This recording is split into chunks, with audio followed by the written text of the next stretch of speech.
de masas. La invitación. No, el agradecido soy yo. Muchas gracias por tenerme en este coloquio. Voy a hablar sobre algo que hemos hecho con dos colegas, con Miguel Kudriasev de Ucrania y Luis Silva de Limas.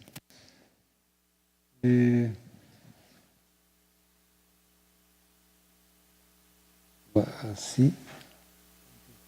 Bueno, el asunto comenzó porque llegó una postdoc de ingeniería que trabajaba en MEMS, en estas cosas de aquí. MEMS.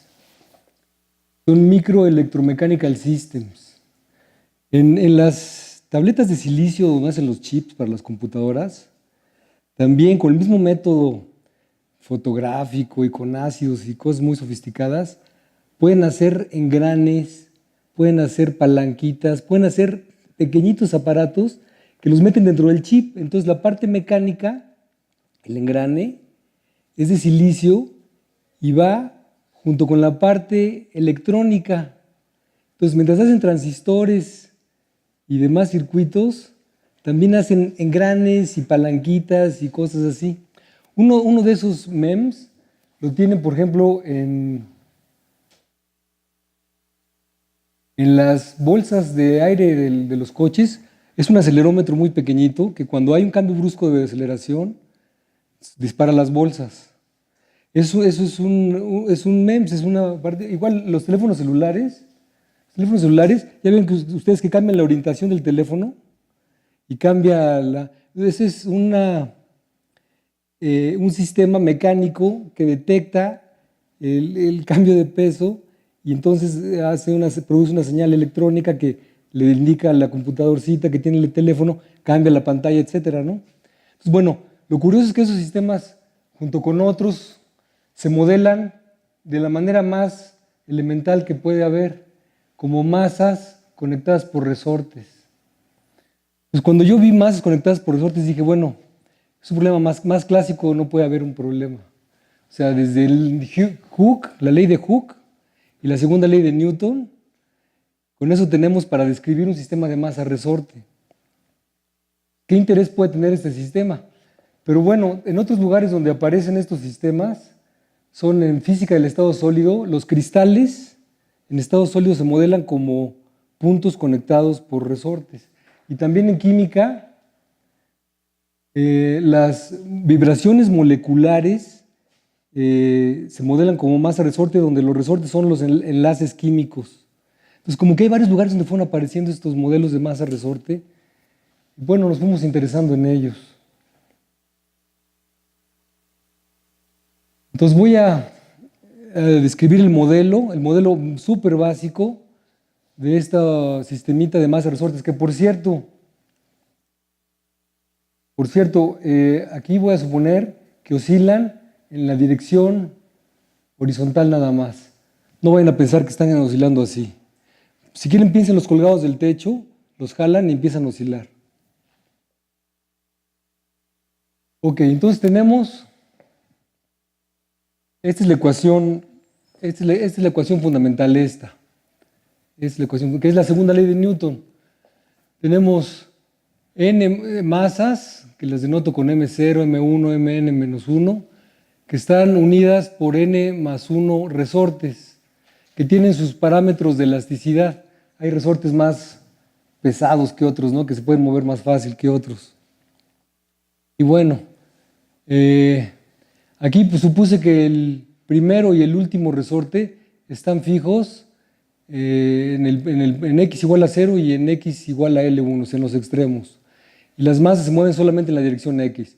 Entonces, simplemente juntando la forma de la fuerza que viene dada por la ley de Hooke y la ley de Newton, se obtiene este sistema, donde aquí aparece esta matriz J.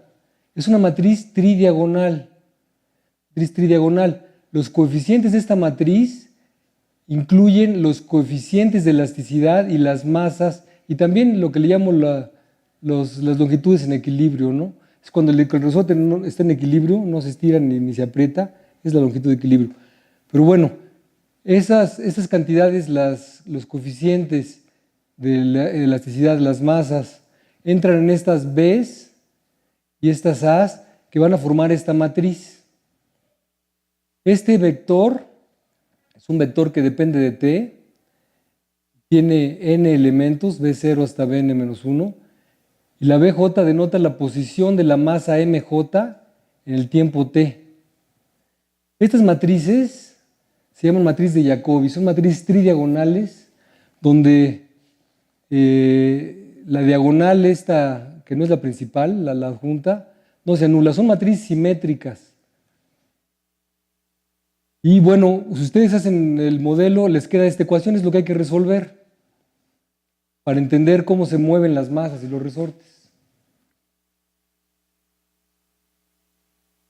La solución viene dada por una cosa así. Se utiliza un método que se llama de separación de variables, es un método muy clásico, y se puede demostrar que la solución, el vector Bt, tiene esta forma. Aquí, si se fijan, es algo que oscila en el tiempo, y aparecen estas constantes fk y dk y estas lambda k y las ck, que son los valores propios de la matriz J. Estas fk y dk se obtienen de las condiciones iniciales, de la posición y la velocidad inicial. Y estos otros parámetros lambda k, que son los valores propios de J, muchas veces le llaman frecuencias naturales de vibración. Lo que es impresionante es que pueden medir estas frecuencias naturales de vibración. En el Instituto de Ingeniería tienen un aparato que manda un láser al sistema que se está moviendo y miden las frecuencias que le llaman fundamentales. Estas frecuencias, estos lambda k, que son los valores propios de una matriz. Aquí vale la pena notar que los valores propios, los vectores propios, tienen entradas que son polinomios de orden 0, de orden 1, de orden hasta Pn-1 en el valor propio. Aquí son cosas medio extrañas porque tienes un vector propio, pero sus entradas son polinomios del valor propio. Si sabes el valor propio, como que puedes construir el vector propio. Además, cumple una cierta regla de recurrencia. Y esto nos conecta con el problema de ortogonalidad de polinomios. Hay aquí unas conexiones que para mí fueron muy sorprendentes. Entonces, bueno, el teorema fundamental de lo que le llaman teoría espectral es esto. Es encontrar la relación que existe entre el operador y sus datos espectrales, en particular su espectro, sus valores propios. En el caso de matrices finitas, el espectro solamente consiste de valores propios. En el caso de operadores de transformaciones lineales en espacio de dimensión infinita, el espectro pues, puede ser más complicado, no nada más valores propios. Habría que definir el espectro en general, ¿no? De hecho, el espectro se define en álgebras de Banach como cosa más general.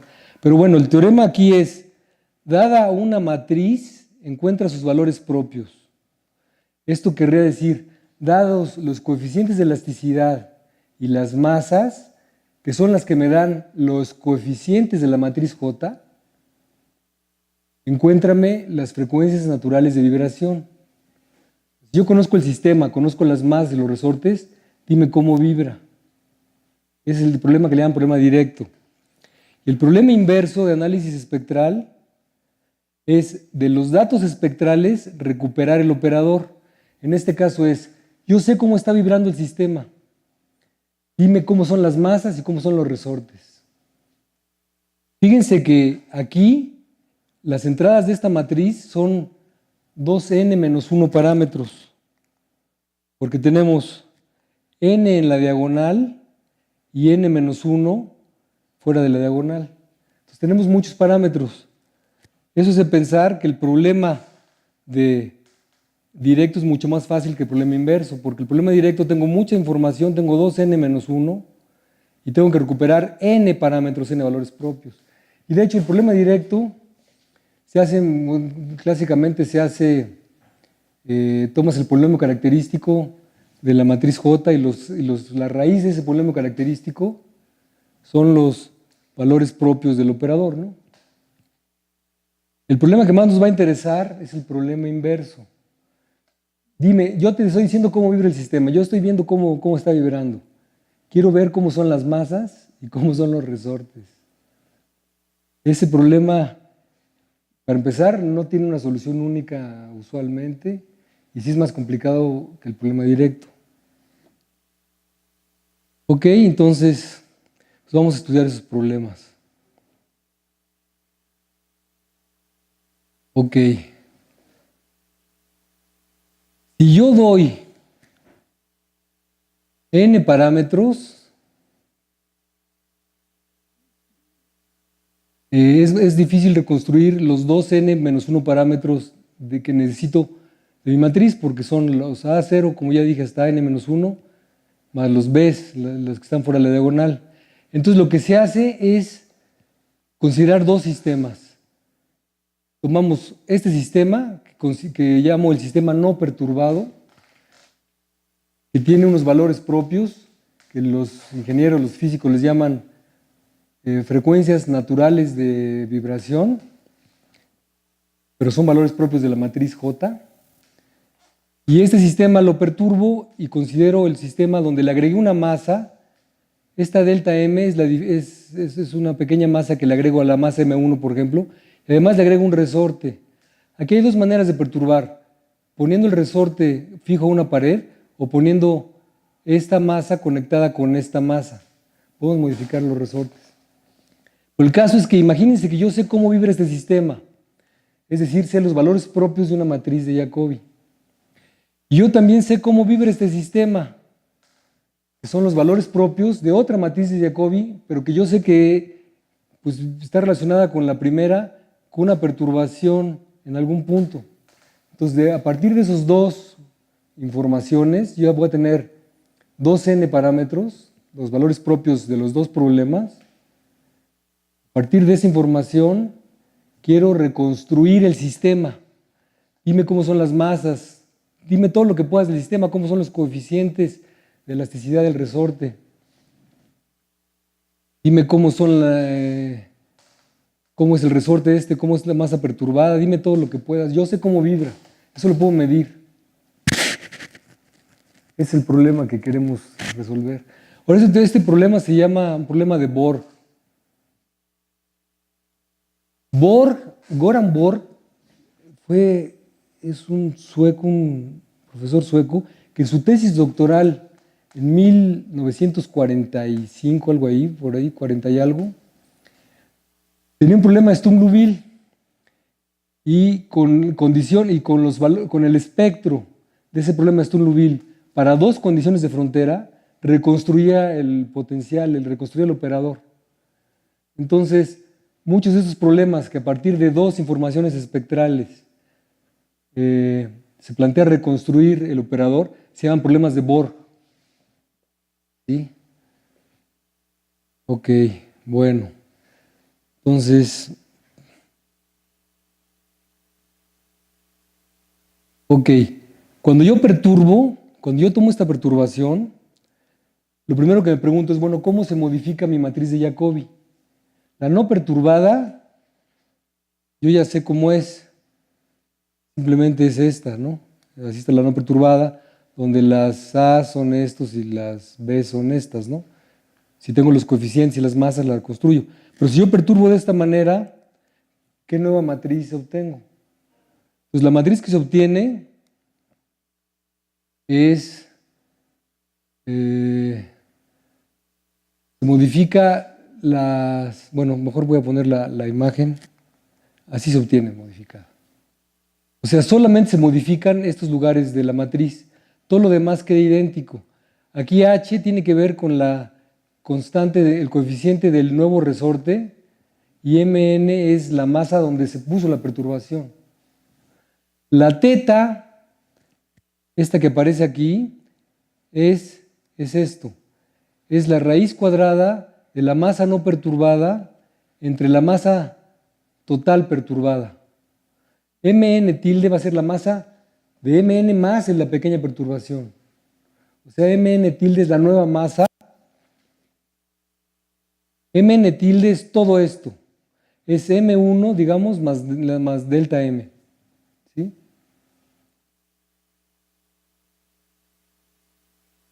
Entonces, este es el nuevo sistema que se obtiene. Matemáticamente lo que tenemos que hacer es, conociendo los valores propios de esta matriz y de la matriz no perturbada, encontrar la matriz. Aquí esta matriz la voy a denotar como J tilde, que es la perturbada, y la N es porque la perturbación sucede en el lugar N, en la masa N.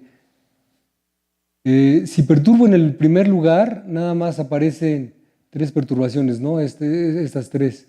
Si perturbo dentro, aparecen estas 4. Lo que pasa es que en la esquina como que ya no da chance de que pasen estas, ¿no? Y si perturbo en el primer lugar, el problema tiene solución única. Es decir, si yo conozco el espectro de una matriz y su matriz perturbada y sé que la perturbación está en el primer lugar o en el último, da igual, entonces puedo reconstruir toda la matriz. Si está dentro, la perturbación, no siempre puedo reconstruir. Se puede decir cuando hay un número finito de soluciones del problema inverso, o sea, un número finito de pares J y su perturbación Jn tilde, que resuelven el problema. Es decir, que dado el espectro, esas matrices lo tienen, ¿no? Pero en general no. Fíjense, si tenemos un valor propio común del sistema perturbado y el no perturbado, tendremos menos datos. Porque tenemos un valor propio común o 2 valores propios comunes. En ese caso hay un número infinito de soluciones. Si el problema se ve muy feo, dices, si yo tengo un sistema que está vibrando con ciertos modos de vibración, lo perturbo, y mi nuevo sistema tiene modos de vibración que son iguales a los modos de vibración del primero, entonces tengo un número infinito de parejas J y Jn tilde que me resuelven el problema inverso. Es lógico, ¿no? Porque tengo menos información espectral.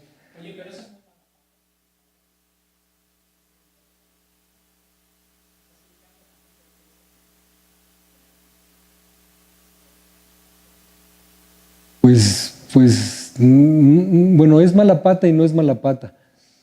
Déjame decirte en qué sentido. Bueno, ¿qué te refieres con es mala pata? ¿Que es difícil? Sí. Bueno, sí, lo usual es que no pase eso, pero sí puede muy bien pasar. Puede muy bien pasar. O sea, si mala pata significa difícil, extraño, o la cantidad de veces que pasa, es más bien poca. Sucede en una variedad y con dimensión 1, bueno, si se ven las soluciones como variedad. Pero bueno, es mala pata en el sentido de que dices, bueno, tengo un número infinito de soluciones. Yo quisiera tener idealmente una solución y que fuera única, ¿no? Pero bueno, vamos adelante. Ese es el plan que voy a seguir y fue más o menos la estrategia que seguimos con Luis Silva y Miguel Kudryavtsev. Primero, dado el espectro de J y de su perturbación Jn tilde, que son los denoto como es sigma J y sigma Jn, los espectros vienen aquí con su tilde perturbada. O sea, el espectro perturbado más bien, quise decir, el espectro de la perturbación lo voy a anotar con tildes. Entonces, lo que vamos a hacer es, con estos dos espectros, vamos a construir la función de Green. La función de Green va a ser esta cosa. Va a ser J a la menos Z a la menos 1 de delta n, donde delta n es el vector canónico. Es un vector que vale 1 si m igual a n y vale 0 si m es diferente de n, ¿no? El vector 1, 0, 0, 0, 1, 1, 0, 0, los vectores canónicos. Pues primero lo que vamos a hacer es, de estos dos datos espectrales, construir la matriz de Jacobi. Bueno, la matriz. La función esta de Jacobi, de Green. Perdón, función de Green. Después, de la función de Green, vamos a tratar de recuperar los operadores J y Jn tilde. Y después, lo que hicimos más ambicioso fue, pues, dar condiciones necesarias y suficientes en conjuntos finitos. Uno lo denoto como S, otro lo denoto como S. Aquí debería ser ese gorro, porque todavía no es el perturbado. tengo dos conjuntos de puntos. Entonces yo quiero ver bajo qué condiciones esos dos conjuntos de puntos son el espectro de una matriz de Jacobi y el espectro de la matriz de Jacobi perturbada, ¿no? Y el teorema todavía más, en la parte más ambiciosa, es tratar sistemas infinitos, de masas resortes infinitas, que ustedes dirán, eso no aparece en realidad, pero sí, en física del estado sólido, modelan cristales con masas que se conectan por resortes de una manera, con un número infinito de resortes. Aquí aparecería una matriz infinita, y habría que ver qué quiere decir eso. Tiene otras... ¿Sí está bien? ¿Me explico? Porque ese es el plan de la plática. Y fue la estrategia que seguimos con mis colegas. Pues bueno, primer punto. Para mí fue muy impresionante que pudiéramos encontrar esta fórmula. Fíjense, esta fórmula tiene la masa Mn no perturbada, la masa Mn tilde, que es la perturbada.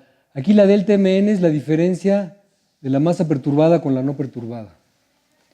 El resorte, el coeficiente del resorte que metimos en la perturbación. Aquí aparecen estas dos cosas. Aquí aparece solamente los valores propios del no perturbado, lambda j, y los valores propios del perturbado, lambda j tilde. Aparece en este cociente de productos. De hecho, esto es una función racional. Es un cociente de dos polinomios. Pero, si yo tengo estos lambda j tildes y estos parámetros mn tilde y mn, puedo construir la función de Green. Y lo que me llamó la atención aquí es que si yo paso este denominador del lado derecho, me queda la g lambda n por el denominador este. Si lo del lado derecho se anula, me queda que el lado izquierdo también se anula y por lo tanto, bueno, aquí lo escribí, por lo tanto me queda que mn es igual a mn tilde por este producto cuando la lambda es igual a k entre delta mn, que es cuando este denominador se hace cero, o cuando la g lambda n se hace cero. ¿No? O sea, lo difícil fue encontrar esta fórmula, pero ya que encontramos esta fórmula, vimos, bueno, si paso este denominador a la derecha y lo de la derecha es de cero, pues me queda esta igualdad a la izquierda. Y después encontramos que si lambda es un valor propio común, si lambda es un vector, digo, un valor propio del perturbado y del no perturbado, entonces la función de Green se hace cero. Pues en ese caso de que la función de Green se haga cero, yo sé que tengo esta igualdad. Y eso, por eso dices mala pata o buena pata. Fíjate. Es mala pata porque el problema inverso tiene un número infinito de soluciones. Pero no creo que exista, yo apuesto que no existe, una fórmula más sencilla que relacione la masa no perturbada con la masa perturbada en términos de los valores propios. Yo aquí pongo los valores propios del perturbado y el no perturbado. Y aquí en lugar de lambda pongo un valor propio común. Entonces ese valor propio común, claro, se va a anular el arriba y abajo. No aparece, pero ese valor propio común me permite dar una expresión bastante fácil donde yo puedo encontrar la masa perturbada de la no perturbada. O sea, si yo tengo la suerte de que tengo dos sistemas vibrando, de repente digo, mira, me di que la frecuencia natural de vibración, esta es igual a la frecuencia natural de vibración de este. Entonces la mido, tengo mis otras frecuencias, la meto aquí y sé cuál es la perturbación que puse ahí. Esta fue de las partes que más me entusiasmó de toda la teoría, porque cuando las cosas son muy complicadas siempre es más frustrante, ¿no? Pero de una fórmula tan clarita me pareció una buena noticia. Pero aquí, como puse aquí, sin embargo, si hay un valor propio común, el perturbado y el no perturbado tienen hay un infinito conjunto de parejas, J y Jn tilde, que son soluciones del problema inverso. Es decir, que el espectro de J es el no perturbado, este espectro, y el espectro de J tilde es este espectro, ¿no? ¿Sí? Como pasa siempre en la vida, ¿no? Cuando sientes que te va a estar yendo lo peor, Parece que estás en una buena situación. Bueno, reconstrucción de la matriz J. Ahora, aquí vamos a tratar de reconstruir la función J a partir de la función de Green, que ya conocemos porque conocemos los valores propios de los dos sistemas y por lo tanto, por la fórmula anterior, conocemos la función de Green. Entonces, sucede que la función de Green, si le cambiamos signo y la elevamos a la -1, se puede escribir de esta manera, donde estas son las funciones de Green, la m más y la m menos, de matrices cortadas. Esta matriz n más 1, n menos 1 y la 0, n menos 1 son las matrices de arriba de la perturbación. Nada más llego hasta el lugar a n menos 1. Recuerden que la perturbación sucedía en el lugar n. Esta es la parte de arriba de la perturbación. Esta es la parte de abajo de la perturbación. Entonces, la función de Green de toda la función J se puede expresar en términos de las funciones de Green de matrices más pequeñas.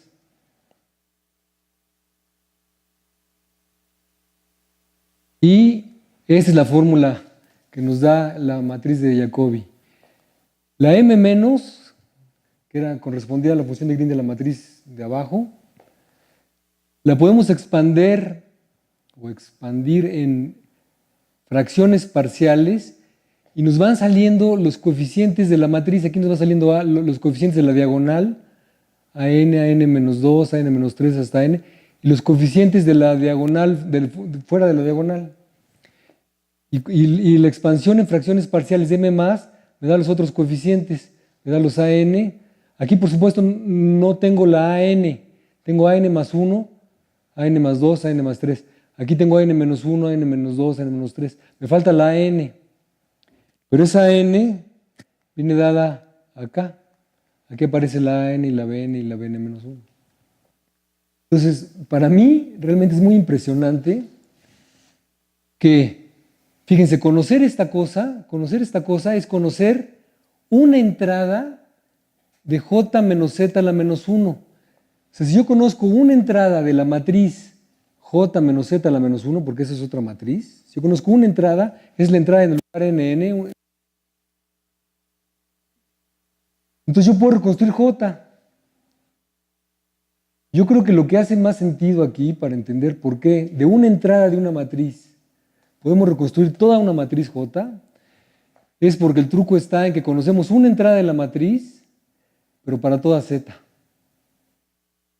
Si yo conozco esta entrada, la entrada de mi matriz j menos z en la menos 1, o sea, conozco este número, delta n, esto. Pero para toda z puedo hacer esta expansión. De hecho, esta z debería estar acá. En lugar de lambda es z. Hay un error ahí. Entonces, este es un método que estamos escribiendo otros trabajos donde queremos ver que este método funciona en general. O sea, método para resolver un problema inverso. Ten suficiente espectro para construir la función de Green. Y dada la función de Green, construyete la familia, ¿no? Porque hay muchas maneras de resolver problemas inversos. Este fue el método que nosotros diseñamos.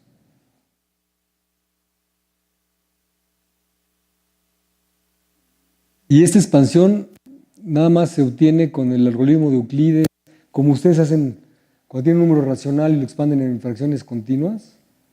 Dije fracciones parciales antes, pero fracciones continuas. Así expanden también funciones racionales. Esto es un polinomio. Entonces dividen los dos polinomios y tal y cual, y van viendo que el coeficiente de aquí sea 1, y obtienen esto. Este es un algoritmo que se puede poner en una computadora.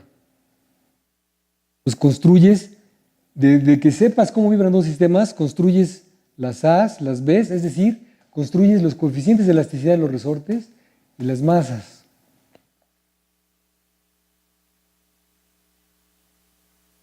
Ok. Bueno, vamos con condiciones necesarias y suficientes.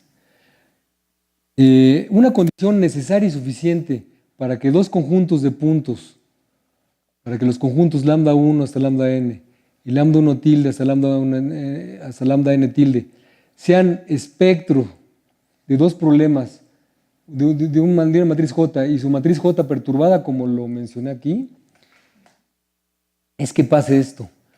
hay una cosa también que yo no entiendo físicamente qué significa esto. Aquí hay un punto, imagínense que yo denoto por K mayúscula este punto. Es la constante del resorte que perturbé, el resorte nuevo, y la diferencia que agregué en la perturbación, la pequeñita perturbación. Entonces, ese punto, quién sabe por qué, actúa como un atractor. Las bolitas rosas son el espectro del operador no perturbado. Las bolitas azules son el espectro del operador perturbado. Bueno, pues cuando perturbo yo, como que este punto jala a los vectores propios del no perturbado, los jala, los atrae. Y esa condición es necesaria y suficiente. O sea, si tenemos valores propios de J y Jn tilde, esto pasa, y para que dos conjuntos sean valores propios de dos operadores, uno perturbado del otro, como lo dije antes, tiene que pasar algo así, que se entrelacen todas esas cosas. Y hay otras tres condiciones que son verdaderamente horribles. Son verdaderamente horribles, son ilegibles. Entonces mejor, sí.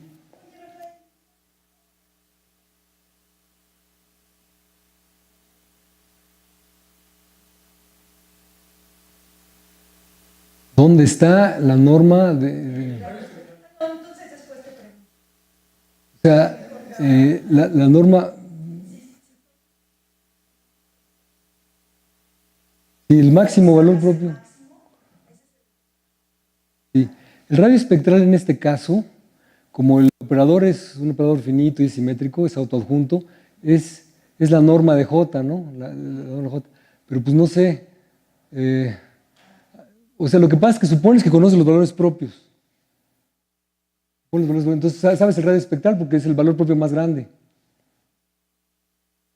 Pero tú, ¿a qué te refieres? ¿El problema inverso o dado?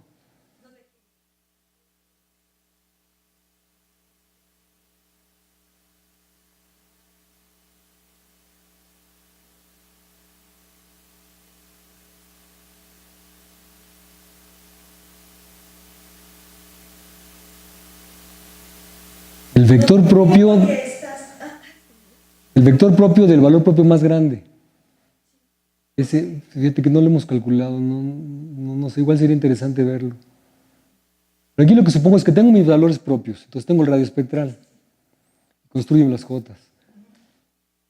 Si tengo las Jotas, pues construyo el radio espectral, construyo los valores propios. Bueno, si tengo tengo la J, tengo su norma, ¿no? Entonces, bueno. Pero no sé, igual es. Si el atractor no sé si tenga que ver con el radio espectral. Pero curiosamente, o sea, si tú quieres físicamente, tienes tu sistema de masa de resortes, dices, yo quiero que mis frecuencias de vibración las quiero modificar para que se acerquen a algún lado, tú modificas el coeficiente del resorte que agregaste en la perturbación, más la perturbación, lo modificas como quieras para que se vayan acercando, para que traigan ese punto. Que físicamente debe querer decir algo de cómo está vibrando el sistema. No sé, la verdad no sé. Gracias, Lorena. Vamos. Ok, ahora vamos.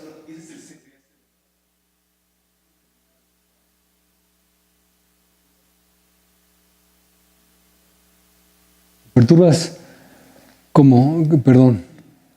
O sea, esta K es el coeficiente de elasticidad del vector, del resorte nuevo que metiste en tu sistema perturbado. Es cero.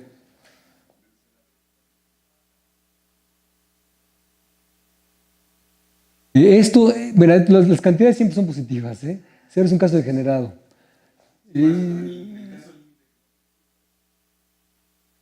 Caso de límite que no perturbas. El caso de límite que no perturbas, esto debería ser cero. Sí, si el caso de límite que no perturbas, tal vez no esté considerado en esta fórmula, porque tú dirías, no perturbo, no pongo masa, aquí esto se me va a cero y eso se me bota infinito, ¿no? Entonces todos los valores propios se miran hacia infinito. Pero no pasa porque no estás perturbando. Es que esta fórmula no funciona para el caso límite. El caso límite truena. Y no, esto es para el caso diferente de cero. Debería funcionar bien, pero no funciona para el caso límite. Bueno, ahora sí vamos a lo más grande. Sistemas semi-infinitos de masa resorte. Pues ahí, a ver, ¿qué hacemos? Ahora vamos a pasar a una matriz infinita. La matriz infinita. ¿Cómo definimos nuestros operadores aquí? Bueno, lo que se hace es que se toma una expresión en diferencias. Tengo una sucesión de complejos, una sucesión FK de complejos. Y tengo esta regla. Aplicado a f en 0 me da esto, y esta upsilon en f en k me da esto, donde bk y ak, pues las b's van a ser positivas y las a's van a ser reales, ¿no? Esto es una expresión en diferencias. Lo mismo se hace para operadores diferenciales, ¿eh? Para definir un operador diferencial, primero se define una expresión diferencial, la derivada, por ejemplo. Después de que definimos la expresión diferencial o la expresión en diferencias, vamos a definir el dominio del operador. Entonces, primero, yo aplico esta expresión diferencial en un conjunto que le llamo L-fin, que son las sucesiones que tienen un número finito de puntos diferentes de 0. O sea, son casi siempre 0. Y están contenidas en L2 de n. Entonces ahí, en ese dominio, define un operador J0 que a cada f de L fin le asocia esta upsilon f, definida así. Y es lo análogo que se hace con, les digo, para definir operadores de Sturm-Liouville, operadores así. Primero se define una expresión diferencial y dice el dominio. Porque para tener un operador necesitamos las dos cosas. La regla de correspondencia, pero también decir quién es el dominio. Y aquí el dominio de este operador es ese. Y ahora, si aplicamos J0 a los vectores canónicos, obtengo estos números AN, BN y fuera 0, donde los delta n, recuerden, son igual que antes, los vectores canónicos que son 1, y a la matriz que se forma por estas ANs y BNs, tiene esta forma y la llamo la matriz, la representación matricial de J0.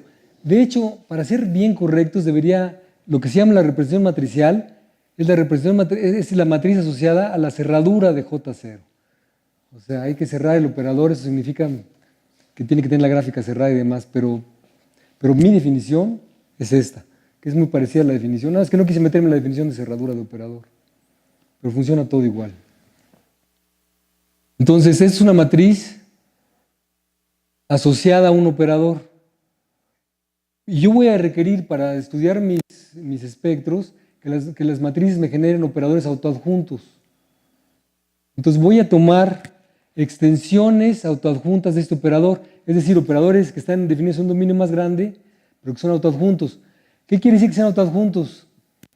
Esencialmente es que sean simétricos, pero para mí lo que va a significar eso es esto, que hay un mapeo unitario, de manera que mi operador autoadjunto J sea operador de multiplicación por la variable. Entonces tomo una J, una extensión autoadjunta de J0. O sea, un operador definido por la misma expresión diferencial, pero que tiene un dominio más grande. Y va a ser autoadjunto si existe una medida, ojo, aquí entran las medidas, que se llama la función espectral, y un mapeo unitario, es decir, lineal, biyectivo, isométrico, conserva la métrica, de este nuevo espacio que apareció aquí, la medida, con una medida ρ y L2, de manera que mi operador J se simplifica. Cuando le aplico phi J y phi a la menos 1, obtengo un operador sencillito, un operador de multiplicación por T. Eso lo puedo definir así como operador autoadjunto. Hay operadores de esos. Y para esos operadores hacemos la teoría espectral. Porque el espectro es un subconjunto de los reales, etcétera, etcétera, etcétera, etcétera, etcétera. Vamos a estudiar el problema para esos operadores. Digo, esto surge porque estoy yéndome de matrices finitas a infinitas. Entonces tengo que definir operadores de manera adecuada. ¿Qué es una matriz infinita? ¿Cómo aplico un vector? ¿Dónde? Etcétera, etcétera. Esa es la manera de hacerlo. Hay un teorema importante que dice que una función ρ es la función espectral de un operador de Jacobi. Llamo a las extensiones autoadjuntas siempre operadores de Jacobi. Sí, solo sí, hay una normalización aquí y los polinomios son densos. Entonces aquí hay una cosa interesante. La caracterización de las medidas que tienen polinomios densos, que los polinomios están aquí en este espacio L2 y son densos, se puede dar como diciendo que son aquellas medidas que corresponden a operadores de Jacobi, es decir, que corresponden a extensiones autoadjuntas de un operador J0 generado por la matriz diagonal que puse. Pues aquí se empieza a ligar el problema de densidad de polinomios con los problemas espectrales. Y de hecho, a la hora de trabajar estas técnicas, tuvimos que resolver algunos problemas sobre densidad de polinomios. Pero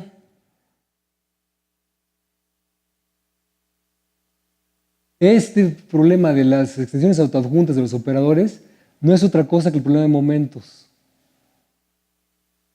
Hay un problema muy clásico, el problema de momentos. Hay dos problemas de momentos, el de Stieltjes y el de Hamburger. El de Hamburger es este. Dado una sucesión de reales, esto es dado, esto es un dato, es nuestra hipótesis, cuando existe una medida ρ, de manera que para cada n, la integral de xn cuadrada de ρx es igual a mi elemento gamma n de mi sucesión.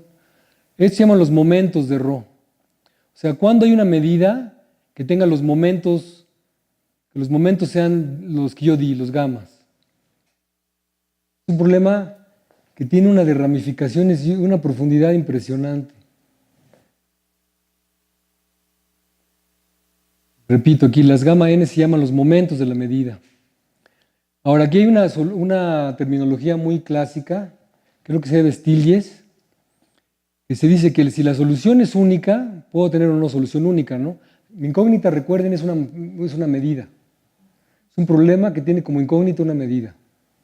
La solución puede ser única, se llama determinado, y si hay muchas soluciones se llama indeterminado. Lo curioso es que, dados unos momentos, dada una sucesión, siempre se puede encontrar una matriz de la forma que puse antes de Jacobi, ahorita la voy a poner, de manera que el problema de momentos está asociado con J0. O sea, esta es la matriz 15. Dado un problema de momentos, existe una matriz que está asociada a ese problema de momentos. Y al revés, dada la matriz J0, la que acabo de ver, siempre está asociado a un problema de momentos. De hecho, los momentos gamma i vienen dados por esta forma, J0 a la n, delta 0 son los gamma n, donde la delta 0, como habíamos dicho, es su 1, 0, 0, 0. Lo que resulta es que la teoría de momentos es la teoría de matrices semi-infinitas. Es la misma teoría, pero con dos lenguajes diferentes. O sea, podemos hablar de teoría de momentos sin mencionar operadores para nada. Yo de donde venía era de la teoría de operadores, extensiones autoadjuntas y teoría espectral, de repente te topas que ese lenguaje, pues es lo mismo que estudiar la teoría de momentos, pero vista de otro lado. Esto es lo que pasa con, por ejemplo, probabilidad y análisis. Muchos conceptos de probabilidad son conceptos de análisis, pero es otra manera de hablar de ellos y de verlos, ¿no? Pero esa es la misma teoría.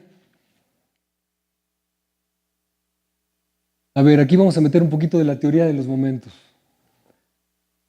Se dice que una medida es n extremal si esta cosa pertenece a un círculo especial, cuando la parte imaginaria de z es diferente de 0. Es una definición un poquito técnica, pero se hace sin necesidad de meter operadores. Se dice una medida es n extremal de S. Entonces tengo este teorema. Los polinomios son densos en L2 de R ρ. Si solo si la ρ es una solución del problema de momentos que es única, o si no es única, es n extremal. Si se fijan, esto se parece muchísimo al teorema que acabamos de ver de operadores aquí atrás. El problema que vimos aquí atrás. Que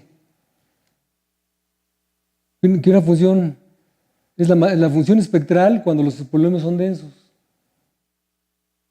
Es que es el mismo teorema. El mismo teorema.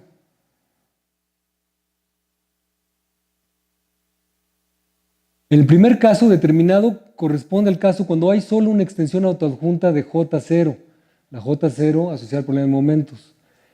Y en el caso indeterminado en extremal, que es el otro caso donde tenemos densidad, corresponde al caso cuando hay varias extensiones autoadjuntas de J0. La medida ρ esa corresponde a las extensiones autoadjuntas. Es la medida espectral de esas extensiones autoadjuntas. Entonces, si se fijan, como que en un libro de teoría de momentos lo encuentran así, y en libros de teoría de operadores lo encuentran de otra manera. Pero bueno, les comentaba, tratando de resolver problemas espectrales y demás, de repente surgió una pregunta que teníamos que resolver, y era esta. Supongan que los polinomios son densos en L2 de R ρ. Con esta medida es tal que los polinomios son densos aquí en L2. Supongan que eso es cierto. Todo el mundo sabe lo que es eso, ¿no? La L2 tiene una métrica, y en esa métrica pues, los polinomios son densos, y se puede aproximar cualquier cosa por polinomios. Todos lo saben, ¿no? Entonces, ahora, fijo un punto x0 en R y considero la medida que solamente le da peso a ese punto. O sea, la medida de cualquier boreliano es 1 si x está en el boreliano y 0 si no está. Es la medida que nada más le da peso a ese punto. Le da peso 1 a un punto y fuera es 0. Nada más vive en ese punto. Entonces la pregunta es, ¿siguen siendo los polinomios densos en L2 de R cuando a ρ la perturbo por una medida que solamente le da peso a un punto? Aquí el peso es A, ¿no? Pusimos A positivo, bueno, o sea, a esta medida, al punto x0 solamente le da peso A. Fue la única perturbación que hice. Agregué un punto a mi medida y yo sabía que tenía polinomios densos. La pregunta es, ¿puedo destruir la densidad de polinomios agregando un puntito a la medida? ¿Qué opinan? ¿Tú qué opinas, Max? ¿Que sí? ¿Te parece fácil? Parece. ¿Alguna otra sugerencia? ¿Alguna otra conjetura? Fíjense que lo que pasó fue esto. Fue una cosa muy penosa. Probamos que sí. Lo mandamos a una revista, lo subimos al archivo y un investigador, Christian Berg, nos dijo, está mal su resultado. Y era un artículo muy pequeño, eran 6 hojas o algo así. Entonces vimos por qué y sí estaba mal el resultado. Y es que se resbala uno en cosas que realmente dices, pero es como, o sea, afortunadamente retiramos el artículo de la revista. Fue como una semana que estuvo arriba, lo retiramos, pero encontrar el error nos llevó bastante tiempo. Una cosa bastante rara. Y lo que hicimos fue mostrarlo a pie, o sea, tú agarras y dices, ¿yo para qué quiero teoría sofisticada? Aquí sé lo que es denso, sé lo que es la ρ, sé lo que es todo. Posiblemente, a ver, agarro teorema. A ver, dado una función f aquí, quiero aproximar por polinomios, entonces agarro una tal, ¿no? Pero no, el teorema es bien profundo. La respuesta es no. De hecho, tuvimos la suerte que estuvo aquí Antonio Durán, visitando a Manuel de la Iglesia, y fue el que nos explicó bien cómo se hace esto. La clave es este teorema. Las medidas n extremales, las soluciones n extremales del problema de momentos, tienen esta propiedad. Están soportadas en conjuntos discretos, o sea, solamente le dan peso a puntos. Y tiene esta propiedad que por eso yo creo que es buen nombre el de n extremal. Fíjense, dado cualquier punto x0 que esté en n, existe una única medida n extremal, solución del problema de momentos, ¿no? Que le da peso a esa x0. Solamente hay una, para una x0 en R, solamente hay una solución del problema de momentos que le da peso. Y si tengo que muestro otra solución del problema de momentos, aquí con esta viborita denoto otra solución del problema de momentos, entonces la ρ le da más peso, la extremal le da siempre más peso al x0 que la mu. Esa es la clave. Y esa es la clave para probar lo de la densidad de polinomios. Pero hay que digerirlo, ¿no? Porque de repente yo pues en principio no lo entiendo. Pero si te doy cualquier medida x, existe una extremal que es positiva, pero aparte es la máxima. Rho de esto es la máxima. O sea, cualquier otra solución del problema de momentos le daría menos peso a la x0. Entonces, en ese sentido es extremal. Por cierto, lo de n extremal viene de Nevalina. Nevalina extremal. Que Nevalina estudió Rolf, Nevalina estudió otras funciones. ¿Cuál es la prueba? La prueba es, para las que va a tronar el problema de densidad, es si empiezo con funciones que son n extremales. Entonces imagínense que tengo L2 de ρ, pero R es indeterminada n extremal. Y me tomo un punto, x0 que está en R, de manera que ρ de ese punto, a ese punto no le dé peso. Eso lo puedo hacer porque ρ vive en conjuntos discretos. Entonces yo puedo escoger un punto que no esté en esos conjuntos discretos, ¿no? Pero ρ es n extremal. O sea, los polinomios son densos en L2, de acuerdo al teorema anterior. Bueno, los polinomios son densos si es n extremal mi ρ, o si es indeterminada, o si es determinada. Determinada o indeterminada n extremal. Entonces, ahora, sea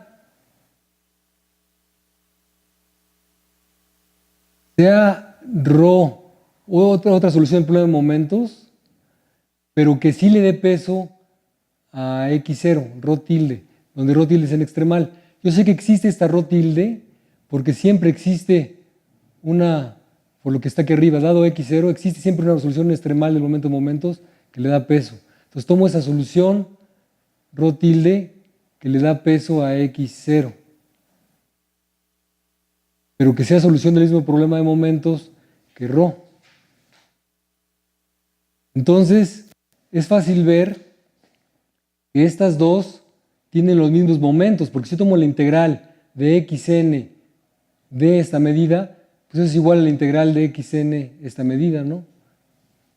Tienen los mismos momentos.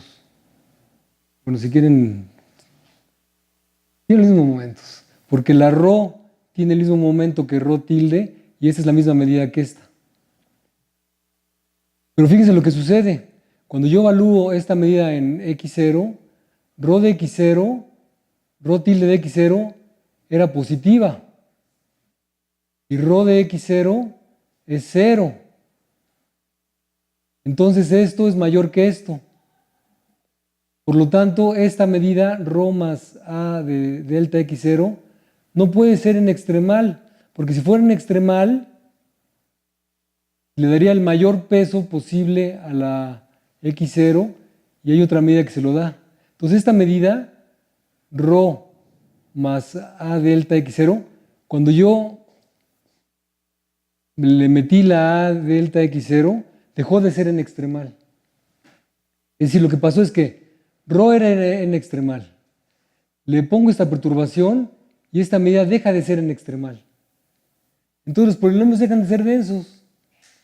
Con esta sencillita perturbación, los polinomios no son densos en este. Ahora, si le quitas un punto, siempre siguen siendo densos los polinomios. O sea, si yo tengo un L2 densos, L2 de ρ densos, los polinomios, le quito un punto a ρ, sí tengo densidad. Pero si le pongo un punto, puede destruirse. No es que siempre se destruya. Pero si mi medida con la que comencé es n extremal, se va a destruir. Muchas gracias por su atención.